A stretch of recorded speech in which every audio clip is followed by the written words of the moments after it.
बहुत समय पहले की बात है। भारत के हृदय स्थल में स्थित नंदनपुर नामक एक सुंदर राज्य था।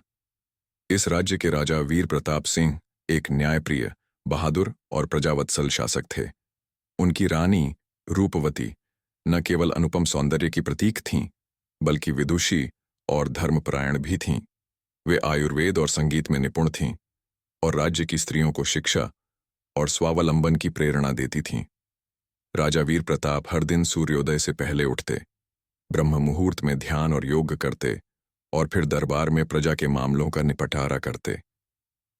रानी रूपवती प्रतिदिन मंदिर में पूजा करतीं, रसोई में जाकर अनाथ आश्रम के लिए अन्न का प्रबंध करतीं और फिर स्त्री सभा में भाग लेतीं। एक दिन राज्य के दक्षिणी सीमा पर बसे गांवों से समाचार आया कि कुछ डाकुओं ने हमला कर दिया है और गांव वालों को लूट रहे हैं। राजा तुरंत अपने सैनिकों के साथ निकल पड़े। युद्ध कठिन था, क्योंकि डाकुओं को जंगल का भली भांति ज्ञान था। कई दिनों तक राजा जंगलों में भटकते रहे। रानी को जब यह समाचार मिला कि युद्ध कठिन हो रहा है, तो उन्होंने राज्य की जिम्मेदारी अपने कंधों पर ले ली। उन्होंने स्वयं अनाज, दवाइयां और सैनिकों के लिए आयुर्वेदिक उपचार जंगल में पहुंचाया। रानी की बुद्धिमानी और संगठन शक्ति से सैनिकों का उत्साह बढ़ा और अंततः राजा ने डाकुओं को पराजित कर लिया। जब राजा लौटे तो उन्होंने रानी के योगदान को सबके सामने सराहा।